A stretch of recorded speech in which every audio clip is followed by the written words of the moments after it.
En los estudios de teología hay varias áreas de la teología.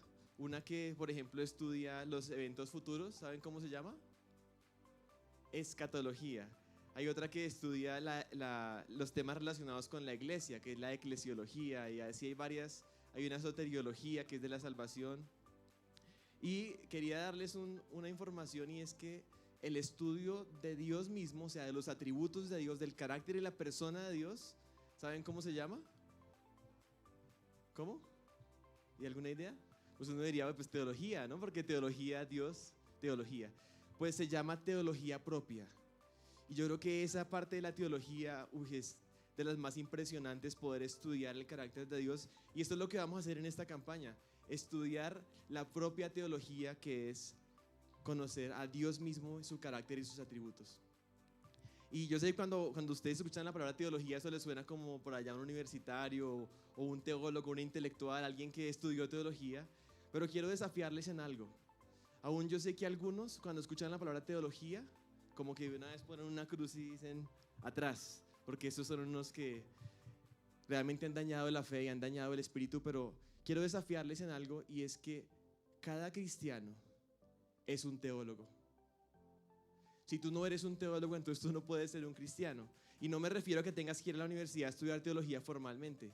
Pero ¿qué es la teología? Es el conocimiento del Dios verdadero. Y quisiera que fuéramos a Jeremías 9:23. Yo tengo escritos los pasajes en mi computador y los voy a leer de mi computador, pero voy a hacer el ejercicio de buscarlos en mi Biblia en papel para, junto con ustedes, ver quién es más rápido para buscarlos. ¿Listo? A mí me gusta competir. ¿Ya lo encontraron? Jeremías 9:23 y 24. Y si usted tiene con qué subrayar o tomar notas, encuentre esas cosas que el Señor está ahí sacando a la luz, esos destellos de su gloria que están en la palabra. Dice: así dice Jehová, no se gloríe el sabio en su sabiduría, ni se gloríe el poderoso de su poder, ni el rico se gloríe de su riqueza. Pero si alguien se gloría, gloríese de esto. Y usted va a leer conmigo ese versículo: de que me entiende y me conoce. Pues yo soy Jehová, que hago misericordia, derecho y justicia en la tierra, porque en todas estas cosas me complazco, declara el Señor, declara Jehová. ¿Saben? Hay tres cosas que la gente y los humanos solemos dedicar nuestra vida: para conseguir dinero, riquezas, para ser poderosos o para adquirir sabiduría, y gastamos nuestra vida en eso. Pero mira lo que el Señor está diciendo: si alguien ha de gloriarse, es en que me entiende y me conoce. Si hubiera una prioridad que pudiéramos decir que es la más alta para una persona, para un ser humano, es conocer a Dios. Por eso digo que todos somos teólogos. De hecho, la vida eterna se trata de conocerle a Él. El Señor Jesús dijo en oración al Padre: esta es la vida eterna, que te conozcan a ti, el único Dios verdadero, y a Jesucristo, a quien has enviado. Así que, con este preámbulo, quisiera que entráramos al tema de la rectitud y la justicia de Dios. Esos dos atributos que algunos autores, teólogos, reúnen, esos dos atributos, la rectitud y la justicia, la reúnen, la suma de esos dos, en algo que llaman la santidad de Dios o la integridad de Dios. Y es interesante porque la santidad de Dios es un atributo que es particular dentro de todos los atributos de Dios. Cuando leemos en Isaías capítulo 6, versículo 3, a ver quién me gana. Que la encuentren, diga ya. Uy, muy bien. Dice Isaías 6, versículo 3. Está Isaías teniendo una visión del trono de Dios, y hay unos seres celestiales alrededor de la presencia inmediata de Dios. Y dice: y el uno al otro daban voces diciendo, sus seres celestiales, dicen: santo, santo, santo es Jehová de los ejércitos, llena está toda la tierra de su gloria. Cuando nosotros en el español queremos enfatizar algo, una idea, cuando estamos hablando o escribiendo, ¿saben qué hacemos? Ponemos, por ejemplo, comillas, ponemos negrillas, ponemos cursivas o aún, por ejemplo, letras mayúsculas para enfatizar una idea, para enfatizar algo. Y los judíos cuando escribían, la forma de expresar algo que era un superlativo, o sea, algo que era muy importante, era haciendo grados de repetición de las palabras. Por ejemplo, Pablo en Gálatas 1, no lo busquen, voy a comentarles, en Gálatas 1:8, los gálatas se han desviado a creer en otro evangelio, se han desviado, y Pablo les dice que si ellos creen un evangelio contrario al que les han anunciado, dice, sea anatema. Y luego lo repite por segunda vez, como hemos dicho antes, también repito ahora, si alguien les anuncia un evangelio diferente, sea anatema. O sea, Pablo está diciendo, esto es realmente importante y por eso te lo digo una y te lo digo dos veces. De hecho, Jesús como maestro, como rabí que él era, todos los aspectos que Jesús decía eran importantes. Imagínense, Jesús enseñando absolutamente todo. Pero aún así Jesús, como un método didáctico, ¿saben qué hacía? Algunas enseñanzas decía la siguiente frase: de cierto, te digo. En el idioma original dice amén, amén. Jesús está diciendo, esto que te voy a decir, préstale atención, usando un grado de repetición. Y es interesante que el único atributo de Dios que es llevado al grado de repetición en 3, ¿saben? No es el amor de Dios. Dios no es, nunca dice la Biblia que Él es amor, amor, amor. Ni ningún otro que usted pueda pensar. Solamente hay un atributo que se dice, no se dice que Dios es santo, o no se dice ni siquiera que Dios es santo, santo, sino se dice que Él es santo, santo, santo. Dice un teólogo que se llama R.C. Sproul, que él enseña y predica mucho sobre la santidad, de hecho se lo recomiendo muchísimo, que esa santidad de Dios o la integridad de Dios en términos de otros teólogos es una dimensión de Dios que prácticamente consume la misma esencia de Dios. Y cuando se manifiesta Isaías, dice ahí, cuando escucha esas palabras, santo, santo, santo, ese lugar donde estaban se estremeció y tembló ante la manifestación de la santidad de Dios y su integridad y su perfección. Y aquí quiero plantearles una pregunta. ¿Será que deberíamos ser indiferentes y apáticos? ¿Como que Dios es algo común ante su santidad y su gloria? Pues solo Él es santo, santo, santo. Vamos a empezar a desagregar esta enseñanza en 2 atributos, la rectitud y la justicia, que juntos dan la integridad o la santidad de Dios. Y vamos a empezar por la rectitud. ¿Listo? Los que toman notas ya pueden poner su primer punto. El primero, que es la rectitud de Dios. ¿Qué es la rectitud de Dios? Pues es la norma de su integridad. Es la bondad que hay en Él mismo. Y el mismo Dios y su bondad, su rectitud es el estándar de bondad para todo lo demás. De hecho, hubo una ocasión en que una persona se acercó a Jesús y le dijo, Maestro bueno, ¿qué haré para heredar la vida eterna? ¿Sabes qué le responde Jesús? ¿Por qué me llamas bueno? Esto está en Marcos 10:18. ¿Por qué me llamas bueno? Ninguno hay bueno, sino solo uno, Dios. Y quisiera que pensáramos en esto, empezáramos a meditar en que Dios es perfectamente bueno. Él no puede ser más bueno de lo que ya es. Cuando algo sale bien, nosotros solemos decir que qué bueno es Dios. Por ejemplo, cuando el Señor responde una petición de que una sanidad física, nosotros decimos qué bueno es Dios. Qué bueno que no te pasó esto, qué bueno que no te pasó lo otro. Y yo pregunto, ¿y si algo te sale mal, entonces Dios no es bueno? ¿Dios no es bueno? ¿Su bondad depende de las circunstancias? Ni siquiera el Señor es bueno porque no sea malo, porque Él es bueno desde la eternidad, antes de que existiera cualquier cosa en el universo. Ni siquiera depende de la maldad humana o de Satanás, que es malo, entonces Dios es bueno, es la contraparte buena de Satanás. No, Dios es bueno desde la eternidad. Y de hecho, esa bondad y esa rectitud de Dios está en Dios, en las 3 personas de la Trinidad. Dios es 3 personas, el Padre, el Hijo y el Espíritu Santo. Y saben, Dios desde la eternidad y en la eternidad es bueno y además de eso ama su propia rectitud, ama su propia bondad. Imagínense un amor perfecto entre el Padre y el Hijo, del Padre hacia el Espíritu Santo, del Espíritu Santo al Padre y al Hijo, del Hijo al Padre y al Espíritu Santo. Y tenga muy en cuenta esto, la rectitud de Dios implica que Él solamente puede amar lo que es igual de recto que Él, lo que es igual de bueno que Él. Él se ama de manera perfecta a sí mismo. Y aquí quisiera contarles un dilema que yo tuve en torno a este atributo de Dios que es su rectitud o su bondad. Y en algún momento yo estaba, creo que quizás sea una de las preguntas internas, teológicas, existenciales más profundas de toda mi vida, probablemente es la más profunda. Y es la pregunta de si hay maldad en Dios. ¿Saben? Esa pregunta no me dejaba descansar. ¿Por qué llegar a pensar en algo así? Porque tú mirabas y empezabas a buscar de dónde venía la maldad, cuál es el origen de la maldad. Y encontré a un ángel caído y a unos ángeles caídos.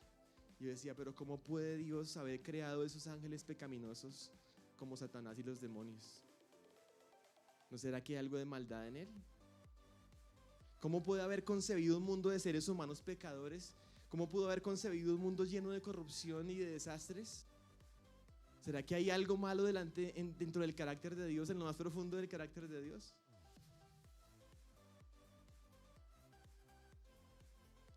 ¿Y saben?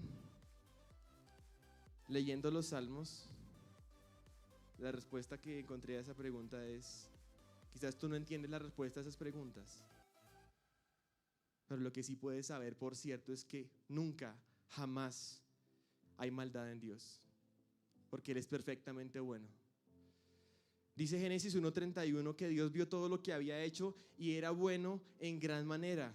Toda la creación era buena en gran manera. No podía ser de otra forma porque estaba reflejando la gloria y la perfección y la bondad del Creador. Simplemente no podía ser diferente. Y en el Salmo 34:8, es el salmo para memorizar de esta semana, miren lo que dice: gusten y vean, o dice prueben y vean que es bueno Jehová. Prueben y vean que es bueno Jehová. Dichoso el hombre que confía en él. Salmo 33:4 dice: porque la palabra de Jehová es recta y toda su obra es hecha con fidelidad. Salmo 111:7: las obras de sus manos son verdad y justicia. Fieles todos sus preceptos, son afirmados para siempre, ejecutados en verdad y rectitud. En el carácter de Dios no hay más que estas palabras que describen quién es Él: fidelidad, verdad, rectitud, justicia, bondad. Nunca jamás. Y quisiera que pudiéramos hacer una reflexión teológica, una contemplación de Dios, del Dios recto, una rectitud perfecta. Ustedes se pueden imaginar, intenten imaginarse a un ser, intenten concebir a un ser que es perfectamente y absolutamente bueno. Intenten concebir a un ser de quien no puede proceder absolutamente nada de maldad. Intenten concebirlo. Reflexionen en esto. Pues si alguna pizca de concepción hay de ese ser, no es suficiente para concebir al Dios perfectamente bueno y recto. Y ese es Dios. Y quisiera que pensáramos en algo. Si Dios es este ser, ¿tú crees que puedes confiar en Él? ¿Alguna sombra de duda quizás? ¿En su carácter?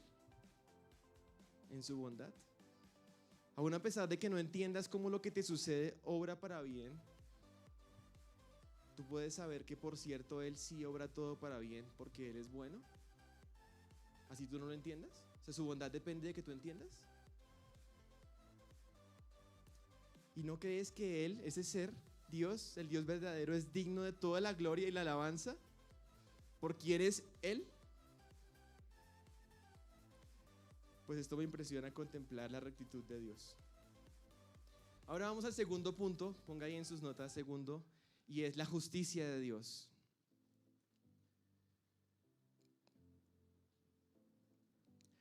¿Qué es la justicia de Dios? Pues para entender la justicia de Dios, recordemos qué es la rectitud. La rectitud es la norma de su integridad o de su santidad, es como la esencia de su carácter, pero la justicia de Dios es la ejecución de esa santidad. Cómo Él responde, cómo Él actúa respecto al bien o al mal. Esa es la justicia. Y saben, Dios en su carácter justo es justo de manera perfecta. ¿Qué quiere decir eso? Que no hay imparcialidad en Él. Es una imparcialidad absoluta. Es una justicia incorruptible. Saben, aquí en Colombia estamos acostumbrados a que la justicia puede ser corruptible. Entonces uno salió en pico y placa y entonces lo cogió el policía y pues uno puede sacar un billete y ya como que la justicia pudo ser burlada. O un buen abogado puede burlar la justicia. O un soborno. O quizás pues le caes bien a esa persona, entonces tú como que vas a ayudarlo. Como es tu hijo, entonces tú le vas a, digamos que no vas a actuar imparcialmente, sino que vas a ayudarlo y de alguna forma le vas a hacer el cuarto. Pues saben que Dios es tan justo perfectamente que Él no puede hacerle el cuarto absolutamente a nadie. Que es imparcial. Y la justicia de Dios siempre actúa de dos maneras, y usted lo puede escribir ahí. Actúa o para bendición o para maldición. Y aquí viene un segundo dilema que tuve en mi vida con el Señor y en mis reflexiones teológicas, y es el tema de la injusticia en Dios. ¿Será que hay injusticia en Dios? ¿Y saben yo por qué empecé a pensar en esto en algún momento? Decía, oye, ¿y los bebés que mueren, por ejemplo, se salvan o se condenan? Y las tribus de por allá del África o a la gente que vivió antes de Cristo y nunca escuchó el Evangelio, ¿se salvan o se condenan? O mi abuelito se suicidó, ¿será que él se salvó o se condenó? Dios, ¿tú eres justo? ¿Será que tú obraste justamente en esto, en esta circunstancia, en esta otra? Y llegaba a preguntarme eso, ¿hay injusticia en Dios? Y también en su época, en su momento, esa pregunta no me dejaba estar tranquilo. Y quisiera que viéramos el Salmo 119, 137.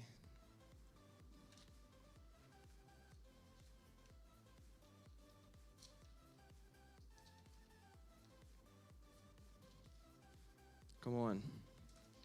¿Los de celular ya lo ganaron? ¿Más rápidos?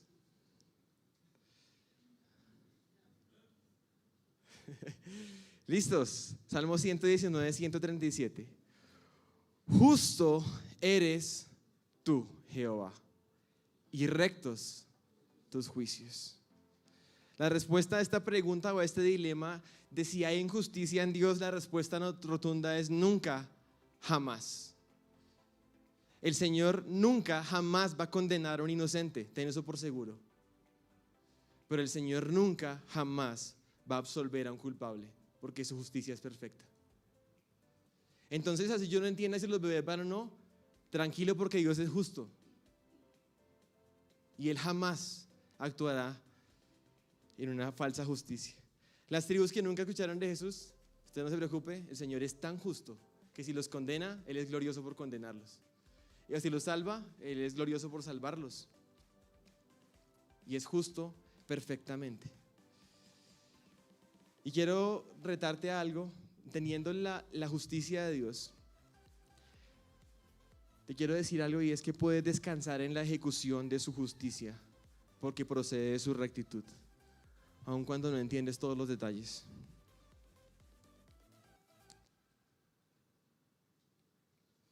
Y quisiera apuntar a algo, y es que como Dios nos creó a su imagen, a imagen de Dios nos creó, varón y hembra nos creó, hay aspectos de los atributos de Dios que han sido comunicados a nosotros. Los teólogos le llaman atributos comunicables.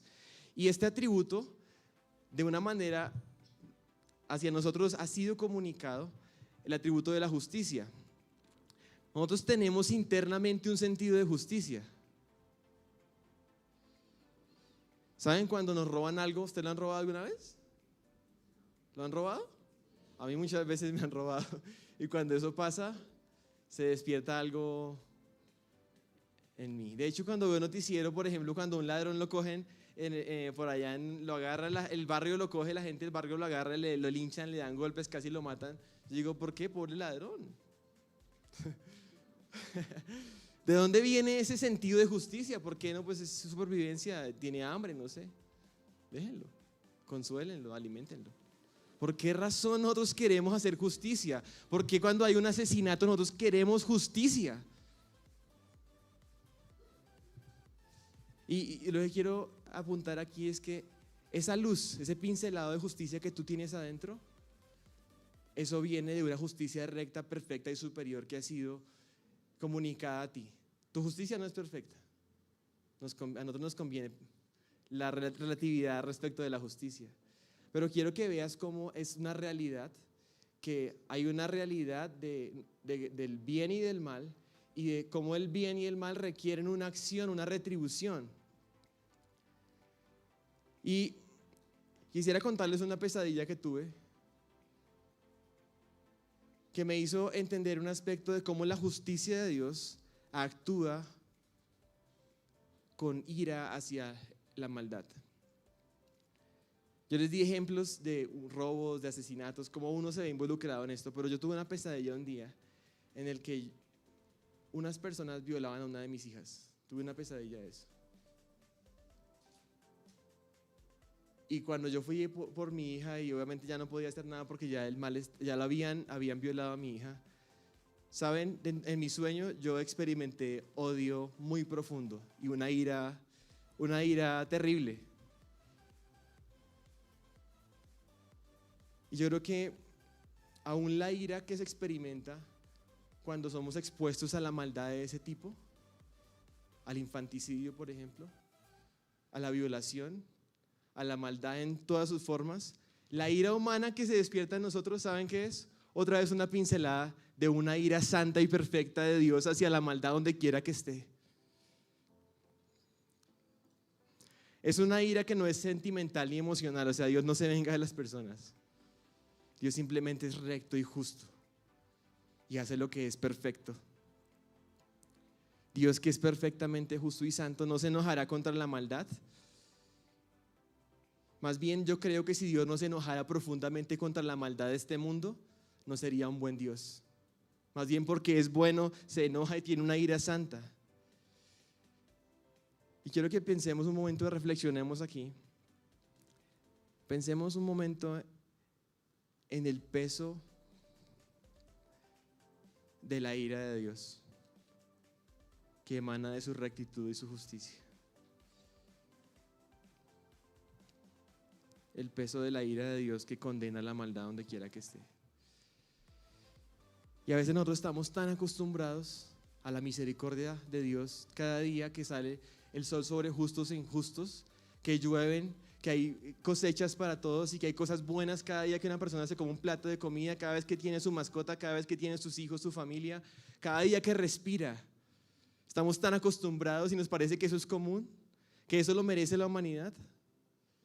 Pero eso no es, eso solamente es la muestra del amor impersonal de Dios, o sea, de su amor que está dado a todos, no porque lo merezcamos, sino porque Él es bondadoso al brindar ese tipo de amor.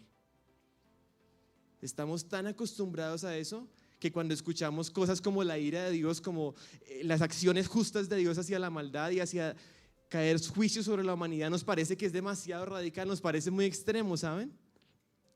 Cuando vemos en el Antiguo Testamento el diluvio, cuando viene una inundación que destruye toda la tierra, que mata a todos los animales y todas las personas del mundo, excepto una familia que fue dentro del arca, eso es algo terrible de pensarlo.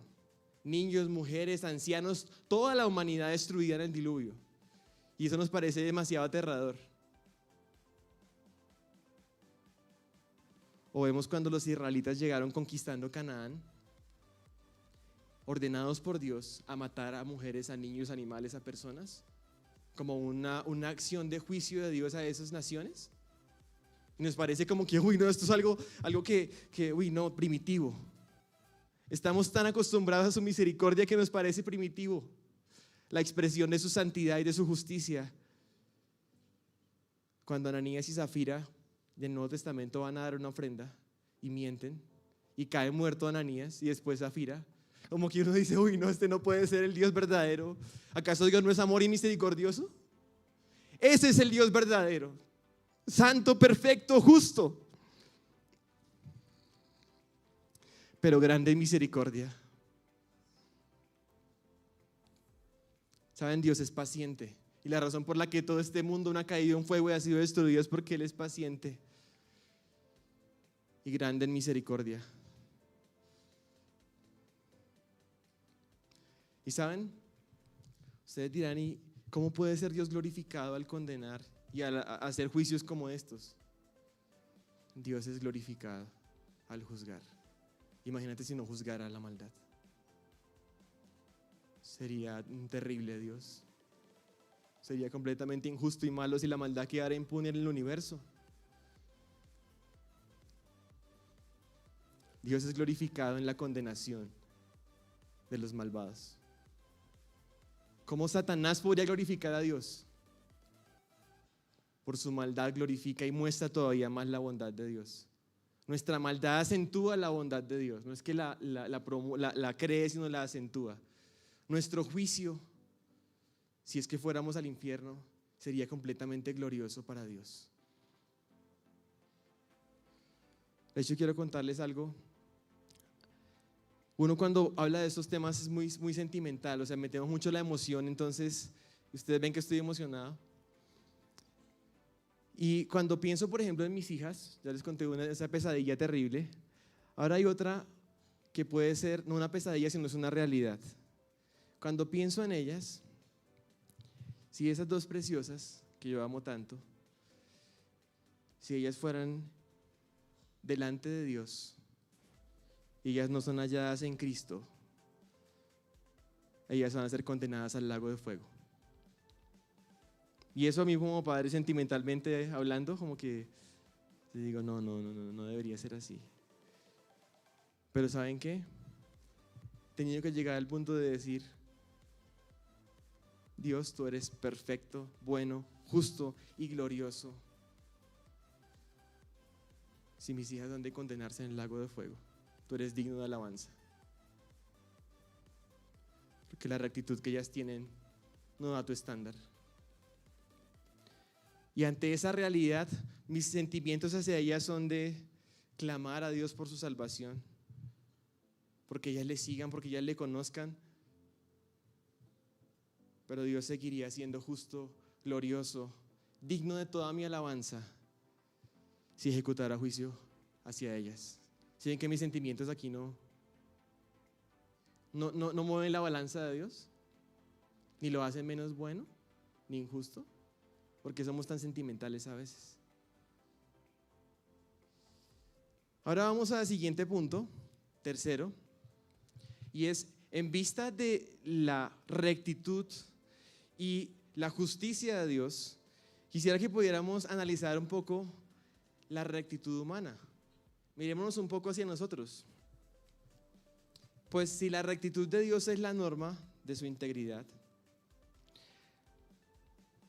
realmente para podernos medir nuestra rectitud, pues Él es la vara de medida. Cuando yo estuve en Ecuador hace como unos 12 años estudiando allí teología, allí conocí un ministerio que se llama Living Waters. Nosotros hoy en día somos voluntarios representantes de este ministerio en Colombia, y una de las cosas que más nos desafió a mi esposa y a mí en esta enseñanza de Living Waters era ver cómo la ley moral de Dios, los 10 mandamientos, esa ley era un reflejo de la rectitud de Dios. O sea, la ley moral, los 10 mandamientos reflejan la bondad y la rectitud de Dios. Y esa ley no solamente se le dio a los judíos, toda la humanidad tiene escrita la ley en sus corazones. Todos los seres humanos sabemos cuando hacemos algo malo, cuando hacemos algo bueno, y todos somos responsables ante Dios por lo que hacemos. Y cuando yo, ya que llevaba varios años de conocer al Señor, ya era un verdadero creyente, pero creo que no había entendido algunos detalles, no había entendido en suficiente profundidad mi propia bancarrota espiritual. Como que todavía me creía que era pues un buen cristiano. O sea, era cristiano y el Señor me había salvado, pues una persona tan buena como no le iba a salvar el Señor. Pero cuando empecé a verme ante la luz gloriosa de la bondad y la rectitud de Dios reflejada en esos mandamientos, empecé a encontrar que era un mentiroso, que era un ladrón, que era un codicioso, un adúltero de corazón, un homicida en mi corazón porque había odiado a otros, que era un deshonrador de los padres, que era un idólatra. Y que a pesar de que estaba en Cristo, yo como que me estaba creyendo de mucho. Me estaba creyendo de mucho y saben, mi condición quedó revelada. Abraham hablaba esta mañana en el Isaías 64:6. Isaías 64:6 dice: todos nosotros somos como el inmundo, y como trapo de inmundicia todas nuestras obras justas. Los trapos de inmundicia en las toallas higiénicas de la antigüedad. Mira todas tus obras justas, la obra más justa que tú te puedas imaginar que has hecho, un trapo de inmundicia. Porque la norma de la rectitud es la perfección. ¿Saben? Nuestra desviación de esa rectitud, de esa norma, se llama pecado, y cuando pecamos lo hacemos contra Dios. No es una ofensa solamente contra otro, sino que es una ofensa contra Dios, una traición cósmica, dice R.C. Sproul. ¿Cómo hace una traición cósmica? Nosotros somos creados a la imagen de Dios, ¿y saben por qué? Porque nosotros reflejamos atributos de Dios en este mundo. Para eso estamos puestos en este mundo. Y la intención cuando el Señor puso a la humanidad era que esas personas se multiplicaran, llenaran la tierra y que la tierra fuera llena de la gloria de Dios, porque había portadores de su imagen llenando toda la tierra. Y ¿saben? Cuando nosotros pecamos, ¿qué estamos haciendo? Estamos blasfemando contra Dios. El pecado no es algo sencillo, es algo demasiado grave. Una vez compartiendo esto con una joven en una conferencia, ella decía: nunca había notado lo pecadora que era y cómo eso era tan grave a los ojos de Dios. Como cuando tú mientes estás diciendo que Dios es un mentiroso, porque estás proyectando una falsedad de Dios. Cuando eres infiel, cuando aborreces pecaminosamente.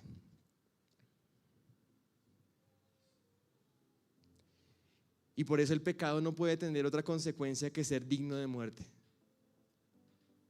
no menos que la muerte física y espiritual. De hecho, hay un versículo muy conocido en Romanos 3:23 que dice que la paga ese es Romanos 6:23, dice: la paga del pecado es muerte. Y es interesante, pero cuando uno dice ahí la paga del pecado, como que no lo sabemos de memoria y nos parece como tan común ese pasaje, pero en inglés cuando uno lee este pasaje dice: the wage of sin is death. O sea, el salario, el wage es lo que se le paga a un jornalero cuando ha hecho su trabajo. Tú trabajaste un mes en tu empresa y tú recibes un pago justo al final del mes, ¿cierto? O quincenalmente o al día. Tú recibes tu salario y tu pago. Y lo que está diciendo Pablo ahí es: el pago del pecado es la muerte. No es menos retribución que eso, es justo que se te dé la muerte por tu pecado. De hecho, es interesante pensar en algo. Cuando uno ve en el Antiguo Testamento, uno dice: oiga, si el pago del pecado es muerte, ¿por qué, por ejemplo, Adán no murió cuando pecó, sino que siguió viviendo? Vivió un poquito más. Esa es una pregunta que me hizo Salito, por ejemplo. O sea, ¿Dios no cumplió? ¿O por qué si la paga del pecado es muerte? Porque vemos que hay algunos pecados en particular que según la ley del Antiguo Testamento sí se castigaban con la pena de muerte y otros no. Entonces, ¿al fin qué es? ¿Hay muerte o no hay muerte? ¿Cómo es esto? De hecho, noten algo: la pena capital, según el Antiguo Testamento, se podía aplicar en caso de homicidio, la pena de muerte. En caso de que un hijo que hiera o que insulte a sus padres era digno de la pena de muerte. Un secuestrador, un brujo o un adivino, una persona que tenía sexo con animales, bestialidad, idolatría, sacrificios de niños, adulterio, incesto, homosexualidad, entre otras cosas. Y yo sé que hoy en día no existe la pena de muerte, como que uno dice: uy, no, eso está como, mejor dicho, súper primitivo, estos hebreos ahí, qué exagerados, ¿no? O sea, hoy en día ni siquiera existe la pena de muerte, ni siquiera para un pecado, ni siquiera el homicidio, aunque debería haber pena de muerte para el homicidio. Si yo fuera presidente lo pondría. Bueno, seguramente la tasa de homicidio se reduciría. Bueno, entonces, y aquí quiero preguntarles algo. Quizás uno puede decir, pensando desde hoy en día, el humanismo y el progresismo, uno dice, uy, pero ¿por qué hay pena de muerte para tantos pecados? Eso es demasiado estricto. Pero deberíamos preguntarnos lo siguiente, y es, ¿por qué hay tanta misericordia de Dios? ¿Por qué son tan poquitos la lista de pecados que requerían una muerte inmediata? Eso es lo que realmente no logro entender. Y alguien podría decir, José, no exageres porque también hay gente buena, o sea, la humanidad no es tan mala como tú dices.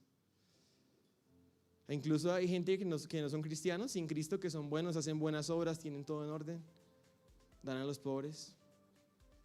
¿Esa bondad no cuenta? Pues déjeme decirle que no cuenta absolutamente para nada. ¿Saben por qué? Porque hacen lo bueno para su propia gloria. Y toda cosa que hagamos así sea buena para nuestra propia gloria no es más que una blasfemia, no es más que merece el desprecio de Dios, no es más que vana gloria. Por eso que el Señor nos guarde de hacer las cosas para nuestra gloria. Esos son trapos de inmundicia. Y saben, nosotros somos muy buenos para autojustificarnos. Claro, como nuestra conciencia misma nos está diciendo que hemos hecho algo malo, pero aún así siempre queremos proclamar nuestra bondad, autojustificarnos, buscar excusas. Somos los reyes de las excusas, dice una canción. ¿Es culpa de otra persona? Incluso puede ser culpa de Dios. Si Él me hizo así. Somos los reyes de las excusas.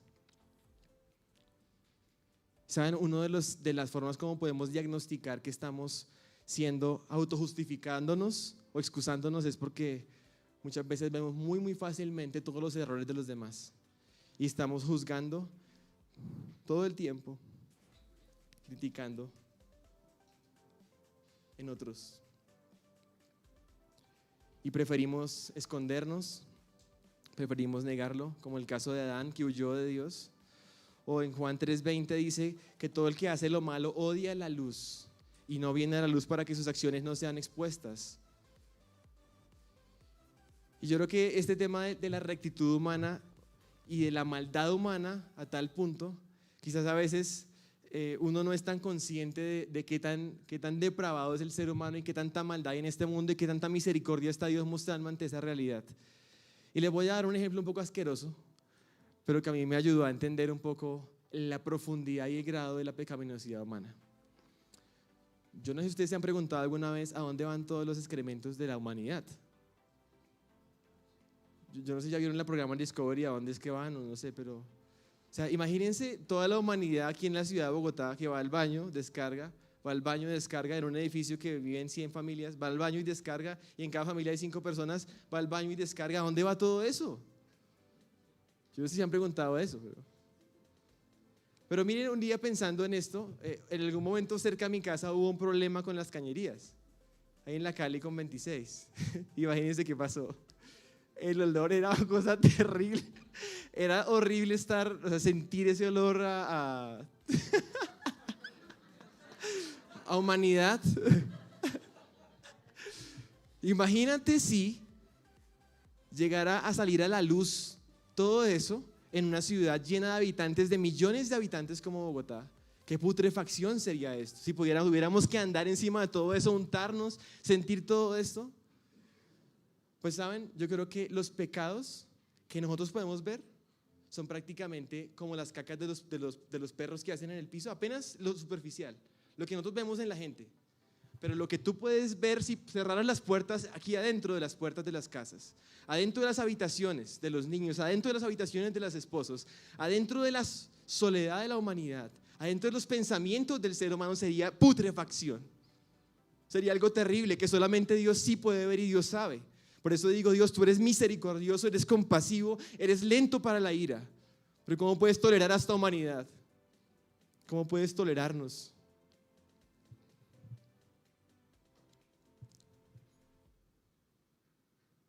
Dios que conoce y ve absolutamente todo, y ve toda esa falta de rectitud, todo ese pecado cometiéndose de todos los tipos de pecados que se puedan imaginar, que nadie sabe, pero que Dios sí sabe. Y reflexionemos en esto. Pensando en la rectitud humana y tu propia rectitud, quiero que pienses algo, y es: ¿tú crees que en ti hay algo bueno que impresione a Dios? Yo sé que la respuesta es obvia, es una pregunta retórica. Pero tengamos cuidado, porque muchas veces nosotros estamos creyendo que nuestra propia justicia puede impresionar a Dios. ¿Crees que tus obras te pueden ayudar frente al estándar de la rectitud de Dios un poquito, quizás? ¿De veras eres consciente de tus trapos de inmundicia? ¿O quizás has tomado la vida de la autojustificación o de las excusas? Vamos a nuestro siguiente punto. Ya no sé qué número es ese punto. ¿Ustedes me ayudan? El 4 es la rectitud de Cristo. Y quisiera que entráramos a pensar un poco en la persona de Jesús como persona de la Trinidad. Ya hablamos de que Dios, Padre, Hijo y Espíritu Santo es recto, o sea, es santo, es perfecto, es bueno. Y quisiera introducirles a una reflexión de la perfección de Cristo y de su rectitud con algo que me sucedió un día. Estaba viendo las noticias al mediodía y apareció la noticia de una persona que le robó el celular a otra. En Flandes, un ladrón se acercó a un periodista que estaba haciendo como cubriendo noticia en Flandes ese día. Se le acercó por detrás, con un cuchillo le corta el cuello y le roba el celular. Yo al ver esto quedé como aterrorizado ese día, quedé pensando. Y además hubo otro tipo de noticias ese mismo día, un hombre que descuartizó a una mujer y la había metido en el baúl del carro. No sé si ustedes recuerdan esa noticia. Como que eso sucedió por el mismo tiempo. Yo decía, ¿cómo es posible que este hombre, este ladrón, que le iba a robar el celular a este otro, por qué no simplemente le roba el celular? ¿Por qué tenía que cortarle el cuello? Y yo empecé otra vez a entrar en un dilema, esos dilemas teológicos ante estas realidades. Y hubo dos clics en mi mente y en mi corazón. Y llegué a entender algo pues muy profundo del Evangelio y de la persona de Cristo. Y yo decía, ¿cómo puedes perdonar a una persona así? ¿Cómo pudiera una persona de estas, llegar a ser perdonada? Y saben, la respuesta que llegaba a mi mente es que tú no te has dado cuenta el infinito valor que tiene Jesucristo. ¿Cuál es ese infinito valor que tiene Jesús como para que tales pecados de estos humanos, de nosotros humanos, puedan ser perdonados por medio de ese Jesús? Quizás yo ni siquiera lo había entrado a concebir. ¿No te das cuenta el tipo de Salvador que tienes? ¿Quién es ese Jesús? Es Dios mismo, es el Hijo de Dios. Y quiero diferenciar algo, y es que Jesús es el nombre humano que tuvo el Hijo de Dios, pero el Hijo de Dios es preexistente, eterno, y se encarnó en el mundo y le pusieron por nombre Jesús, un nombre humano. Pero ¿quién es ese Jesús? ¿Quién es ese Salvador? ¿Quién es su identidad, su valor, su peso? Es Dios. Es el ser más bueno y recto que existe en el universo. Su valor es infinito. Paul Washer dice que si uno pudiera coger a Jesús y pesarlo con una balanza con el resto de todo el universo no pesaría nada, sería una miseria al lado del valor de Cristo Jesús y su vida perfecta. Entonces, ese primer clic ante esa maldad humana es: ¿qué tamaño y qué identidad de este Salvador, Jesús? Pero después también tenemos que ver algo, y es: cuando pensamos en Jesús, casi siempre pensamos en la obra de Jesús en términos de su muerte en la cruz. Así que eso es lo que se nos viene a la mente: Jesús muerte en la cruz, muerte en la cruz. Pero ¿saben? Si Jesús no hubiera vivido una vida perfecta y simplemente hubiera llegado a ese momento, a la cruz, y hubiera muerto, no hubiera sido el Salvador que nosotros necesitábamos. ¿Por qué razón? Quisiera que fuéramos a Romanos 5:19. Quisiera que usted subraya ese versículo. Romanos 5:19.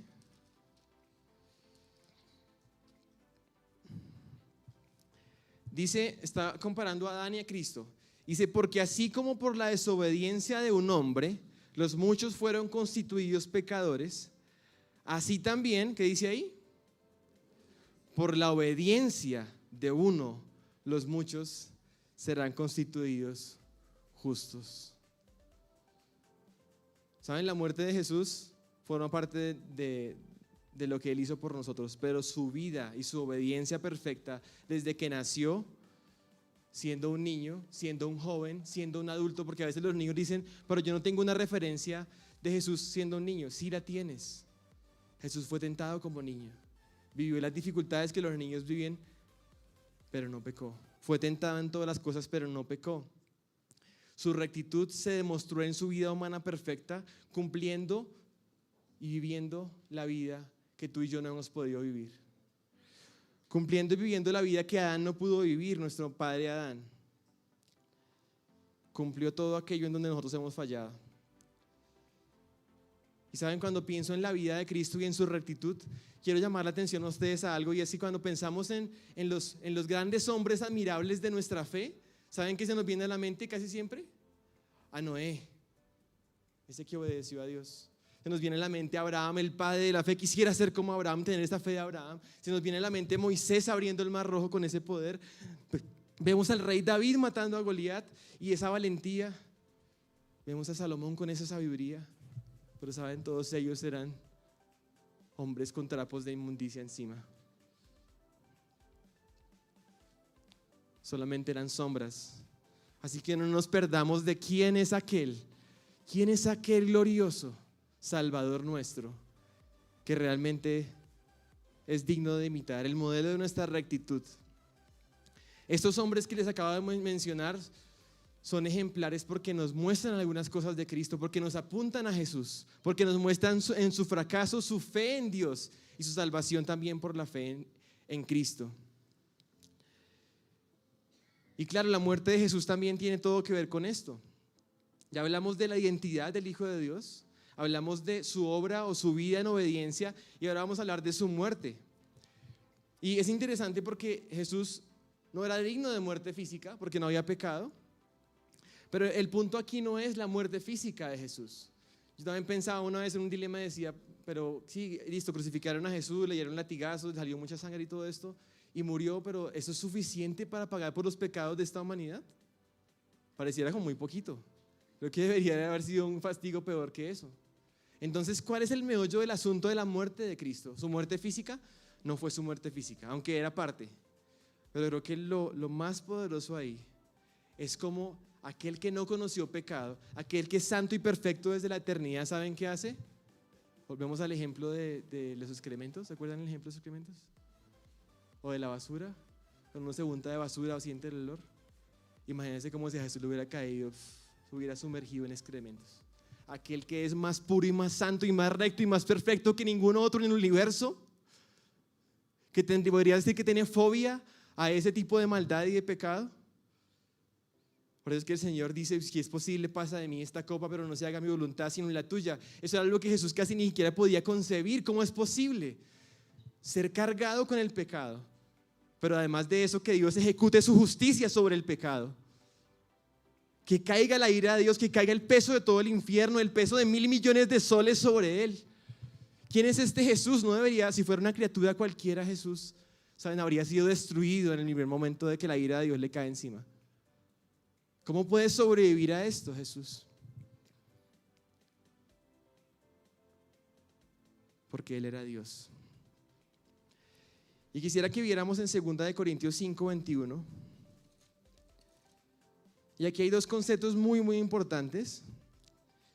Y creo que aquí vamos a poder entender cómo la rectitud y la justicia de Dios se juntan y se revelan a nosotros, no solamente para condenación, sino para una salvación que nosotros ni siquiera podemos, creo que ni remotamente imaginar lo grandiosa que es, ni un Salvador tan grande. 2 Corintios 5, 21 dice: al que no conoció pecado, lo hizo pecado por nosotros. Quedémonos ahí. Y vamos a aprender un término que creo que nos puede ayudar a entender, aunque no es tan familiar el término, pero es el término de la imputación. Imputación. ¿Qué es la imputación? Es cuando se pone en alguien algo, una imputación. Entonces aquí lo que estamos viendo es que al que no conoció pecado, o sea Jesús, lo hizo pecado por nosotros. O sea, nuestro pecado es imputado en Jesucristo. Es lo que está diciendo aquí. Entonces hay una imputación de nuestros pecados en Jesús, pero miren la segunda parte del versículo. Para que fuéramos hechos justicia de Dios en Él. ¿Cómo así? Esa frase está como un poco extraña. Pues tiene que ver con otro tipo de imputación. Y es que la rectitud perfecta de Jesús en el Evangelio puede ser imputada a nosotros. Y eso es algo asombroso. De aquí quiero llegar a mi último punto. Creo que es el sexto, quinto. Llegamos a nuestro último punto y es la gloria del Evangelio de Jesucristo. El justo muriendo por los injustos para llevarnos a Dios. Al que no conoció pecado, lo hizo pecado, imputado nuestro pecado a Él para que fuésemos hechos justicia de Dios en Él. La justicia recta y perfecta de Jesús, o la rectitud de Cristo, fue puesta a nuestro favor. Y aquí es cuando viene mi segundo clic. ¿Recuerdan la historia del hombre que degolló al que le iba a robar el celular? El primer clic es entender la magnitud del Salvador que tenemos, y el segundo de esa historia es: yo en mi humanidad, José Páez, yo no puedo entender cómo la justicia puede ser ganada por la fe. Yo no lo puedo entender. Ni siquiera lo hubiera podido concebir, porque yo veo toda la maldad del mundo, yo digo justicia. Aún veo mi propia maldad y digo justicia. No merecería ni siquiera ser perdonado. No se me ocurre una posibilidad diferente. Pero en el Evangelio la justicia de Dios, y vamos a Romanos 1:16, dice, Romanos 1:16, vamos a ir porque eso es importante, creo que ahí ya vamos a quedarnos ya casi para terminar. Romanos 1:16, yo dije, yo esto no lo puedo entender, yo no lo puedo entender, no lo quiero entender ni siquiera. ¿Cómo Dios puede perdonar y justificar al impío? No lo entiendo, no lo quiero entender. Y lo que dice ahí es que esa justicia de Dios, dice en el Evangelio, no me avergüenzo del Evangelio, versículo 16, pues es el poder de Dios para salvación, el Evangelio, de todo aquel que cree, el judío primeramente y también del griego. Miren lo que dice ahí viene el clic. Porque en el Evangelio la justicia de Dios, ¿qué dice ahí? ¿Qué pasa? Se revela por fe. Esto es algo que nosotros no hubiéramos podido llegar a concluirlo por nuestro intelecto, sino que esto es algo que Dios ha revelado, una forma en que la justicia de Dios se reveló, pero no para condenación, que así la podemos entender fácil, sino para salvación. ¿Cómo es posible esto? Y dice Pablo ahí, como está escrito, mas el justo por la fe vivirá. Y quiero llamar su atención a algo, y es que nosotros muchas veces pensamos que el Evangelio es la revelación del amor de Dios, pero déjenme decirles que no. El Evangelio es la revelación de la justicia de Dios. Dios no puede amar a injustos.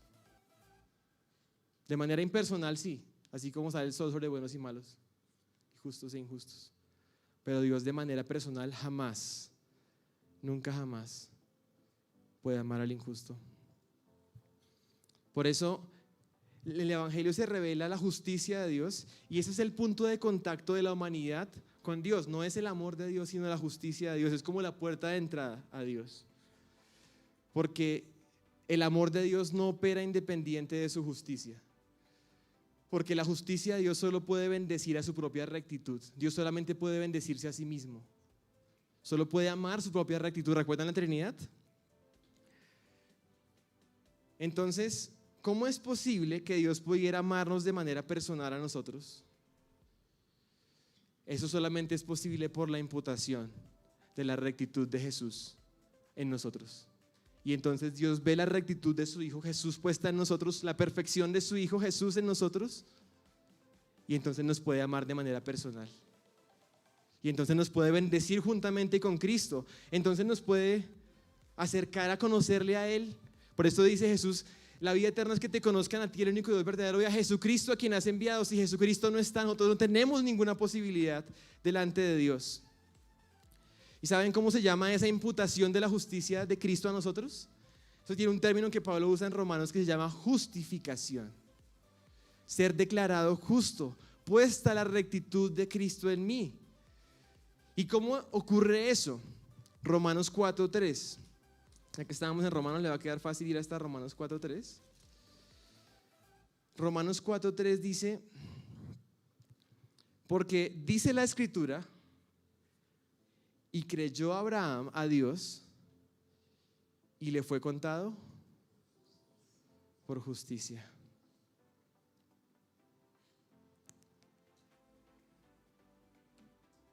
Esa justicia revelada en el Evangelio viene por creer, viene por la fe. Eso es algo que yo tampoco, puedo recibir la revelación de Dios, pero entenderlo completamente, no me atrevería a decir que lo entiendo completamente. Pero por la fe Dios puede imputar la justicia. Y Abraham creyó a Dios y eso le fue contado por justicia, o sea, él fue salvo. Abraham recibió la rectitud de Cristo sobre él y Dios pudo amar a Abraham.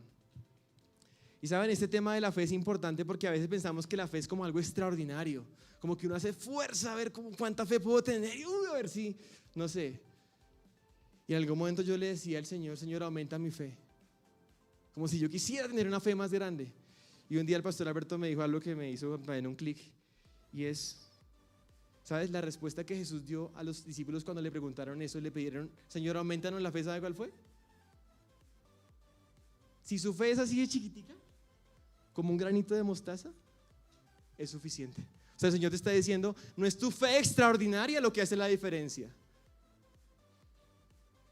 sino es el objeto de tu fe. Es lo extraordinario de tu Salvador. Cuando vemos a Abraham, en este caso que Pablo menciona a Abraham, dice que él creyó y le llamamos el padre de la fe. ¿Abraham era extraordinario por su fe? No, ¿saben? La fe de Abraham no fue extraordinaria. Fue una fe ordinaria así de chiquita, pero puesta en que le creyó a Dios. Entonces tenemos a un Salvador extraordinario, a un autor y consumador de la fe extraordinario que se llama Jesucristo, no Abraham. Y por eso la justicia de Dios se revela en el Evangelio por fe.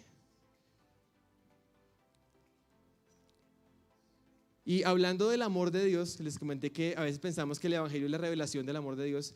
El amor de Dios sí está, claro que sí.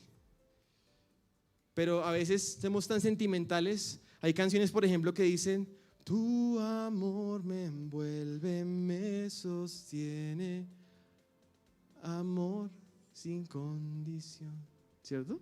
Hay otra que dice, Dios me ama y su amor es tan grande, incondicional. Y uno llora ahí cantando las canciones del amor de Dios incondicional, ¿cierto? Pues quiero decirles algo, y es que el amor de Dios sí es condicional. El amor de Dios no es incondicional, es condicional. Cuidado con esto. Si fuera incondicional no se requeriría Cristo, pues Dios te ama a ti ya. ¿Es incondicional? No es incondicional. Si Cristo no está puesto en ti, su justicia en ti, ni se te ocurra hablar del amor de Dios. No existe tal cosa, porque hay una condición que fue Cristo muriendo en la cruz. Y Romanos 5:8, ya que estamos en Romanos 5:8 dice, pero Dios muestra su amor, ahí está el amor de Dios demostrado, para con nosotros, ¿en qué? En que siendo aún pecadores, Cristo murió por nosotros. Si Cristo no está en la ecuación, no hables del amor de Dios. Y cuando uno piensa en la imputación, en lo que ocurrió ahí con el Señor Jesús y nuestros pecados en la cruz, ¿cómo explicar esto? ¿Qué analogía utilizar? Y quería utilizar 3 analogías muy rápidas que están en la Biblia para mostrar cómo ocurre ese intercambio. Esta mañana cantábamos una canción de glorioso intercambio. Pero en la Biblia hay momentos en donde ese intercambio como que se puede ver unas luces ahí interesantes. Hubo un momento en que Abraham iba hacia el monte Moriah a sacrificar a Isaac. Y cuando van de camino para el lugar, Isaac pregunta que dónde está el sacrificio. ¿Dónde está el cordero para el sacrificio? Y Abraham le dice algo a él, y es que Dios proveerá. Y cuando llega el momento del sacrificio y el Señor ve la fe de Abraham y y, y él provee a un sustituto, a un cordero, a un carnero. Ese día hubo un intercambio entre uno y el otro, un hijo y el cordero. Y es interesante porque en la cruz y en el monte Calvario, que curiosamente queda en el mismo lugar del monte Moría geográficamente, en ese lugar el Padre, Dios, tomó a su hijo en sus manos y ese día el hijo fue el sacrificio. Ese día no hubo un reemplazo para Cristo. ¿Sabes por qué? Porque Dios proveyó a un Salvador para ti, un glorioso Salvador. ¿Cómo hemos de menospreciar una salvación tan grande? Hay otro momento impresionante de un intercambio glorioso, que es lo que ocurre con nosotros y Cristo. ¿Saben? Cuando Jesús estaba para ser condenado a muerte, había un delincuente que iba a ser liberado ese día. Él había sido un disidente, un asesino, estaba por asesinato ahí. ¿Se acuerdan cómo se llamaba? Barrabás. De hecho, ese nombre significa hijo del Padre. Barrabás, hijo del Padre. ¿Y saben qué sucede ese día? Hay un intercambio. Ese delincuente salió libre y el justo y santo y perfecto inocente fue condenado. ¿No es glorioso el intercambio? ¿No puedes imaginarte el poder que hay en el Evangelio y la gloria del Evangelio de Jesucristo? A mí esto me conmueve todo. Perdón por la emoción que tengo hoy.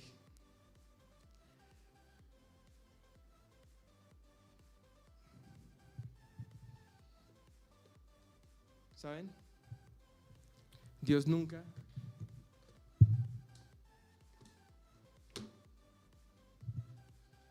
nos va a evaluar por nuestra rectitud.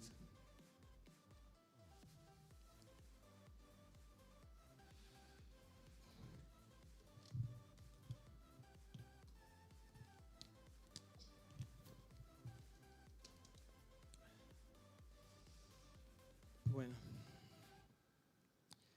acá sí terminamos, tranquilos.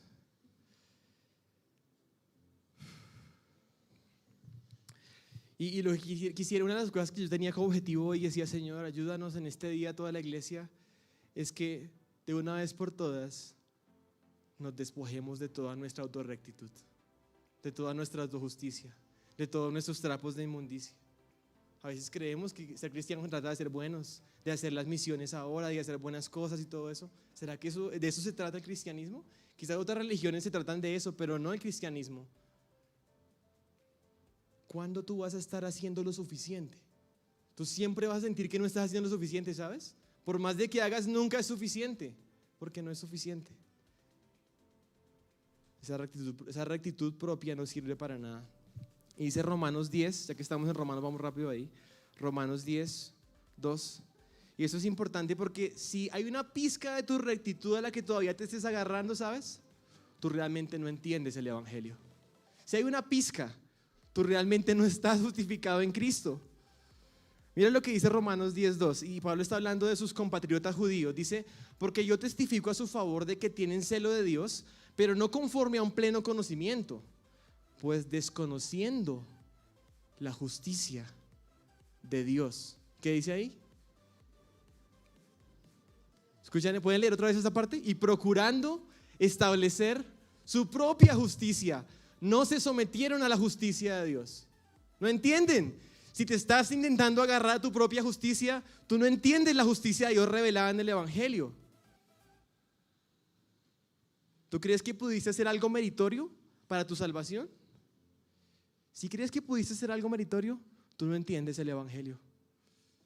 Y yo me pregunto, ¿cómo es que una adúltera, cómo es que un ladrón, cómo es que Pedro, ese pecador, cómo es que Pablo, el primero de los pecadores, se dice él, cómo Josepa es un pecador, pueden ser objetos del amor de Dios? Yo no lo entiendo. ¿Cómo es que esto puede ser posible? Y la única respuesta es una palabra y se llama Jesús, Cristo, que nos justifica a Dios porque poseemos la rectitud de Jesús. Algunos piensan, ay sí, es que yo ya me di cuenta que si no me hago cristiano me voy para el infierno, entonces yo si no me voy a condenar, yo soy muy listo, muy avispado y yo me voy para el cielo, ¿cierto? Eso es el cristianismo, yo me voy a salvar. Si tú crees que es escaparte del infierno, tú no entiendes. No estás entendiendo nada. Lo que tú más necesitas no es salir del infierno, sino es ser justificado por la fe. Tener la rectitud de Cristo, que te da acceso a la mayor bendición que puedes encontrar en este presente y la eternidad y en este universo que se llama Dios mismo. Esa justicia de Dios por la fe es la puerta de entrada para nuestro mayor bien, que es la gloria de Dios en el rostro de Jesucristo. Y sabes, a veces como que nos parece que Jesús es muy poco, como si tuviéramos que buscar algo más extraordinario, algo que nos inspire más. Quizás démosle un motivo más grande a los jóvenes para que ellos sean políticos, científicos, artistas, empresarios, algo que realmente los motive. Esto como que el evangelio, ay sí, Jesús nos salvó, pero ¿y para qué nos salvó? Algo más, algo más. Es que no entiendes que no hay nada más precioso, nada más grande, nada que pueda hacer mayor bendición en tu existencia que conocerle a Él por medio de Jesús. Si te parece poco esto, si crees que debes ir por más, entonces tú no entiendes. Cristo es suficiente, mucho más de lo que quizás pudieras necesitar, imaginar.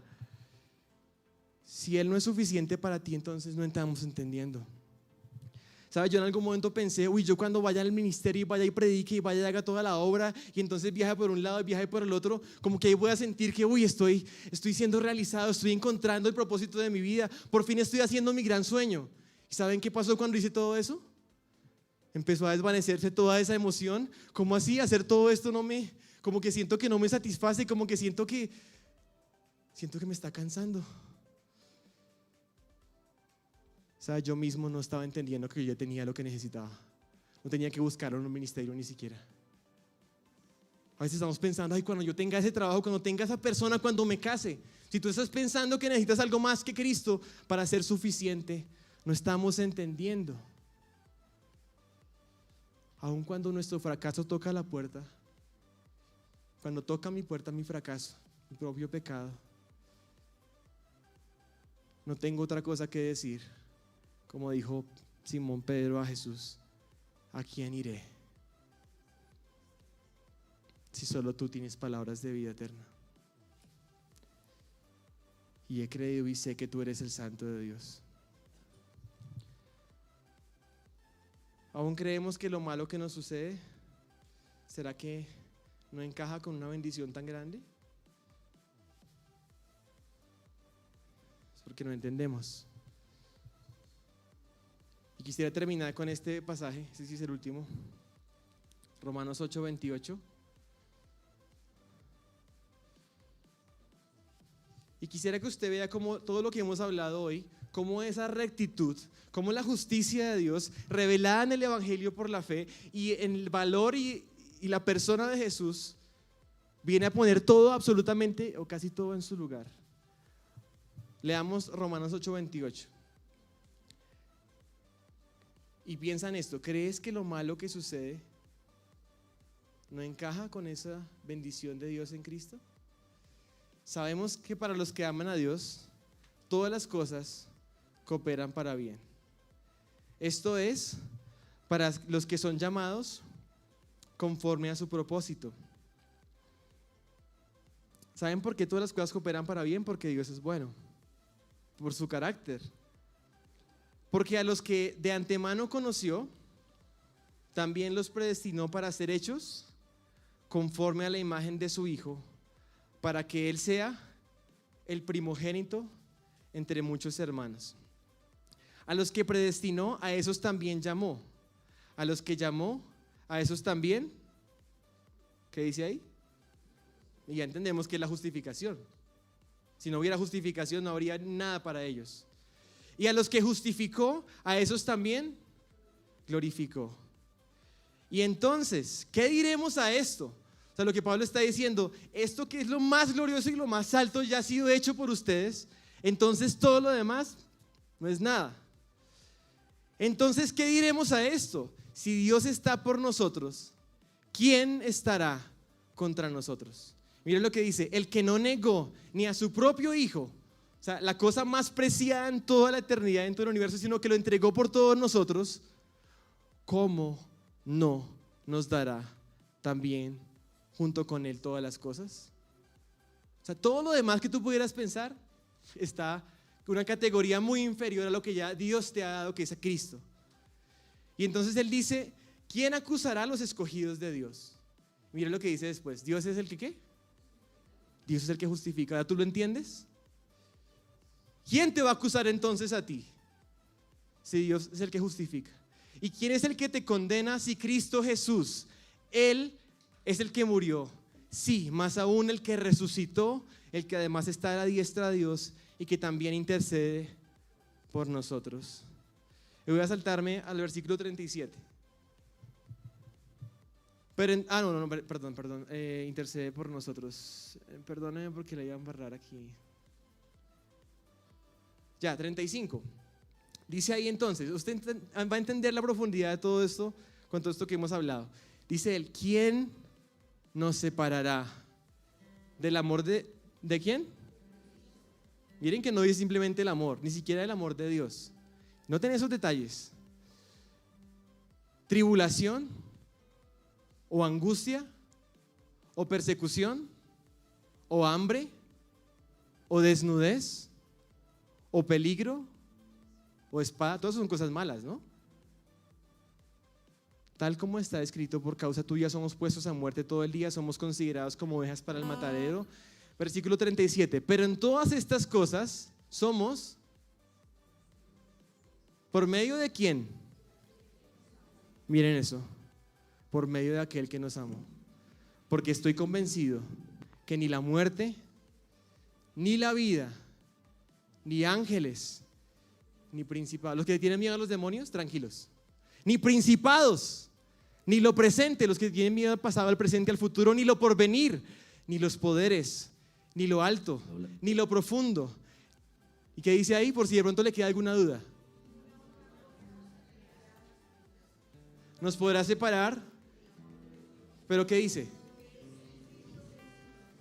El amor de Dios que es en Cristo Jesús, Señor nuestro. Qué impresionante. Yo casi no lo puedo ni entender, pero estoy maravillada. Poder participar en un lugar en su mesa, tener una puerta abierta a su gloria por Jesucristo, una sangre preciosa que lava nuestro pecado y nuestra maldad, que no solamente nos deja ahí lavados, sino que nos adopta como sus hijos. Si ya nos dio a Cristo, ¿qué más estamos buscando?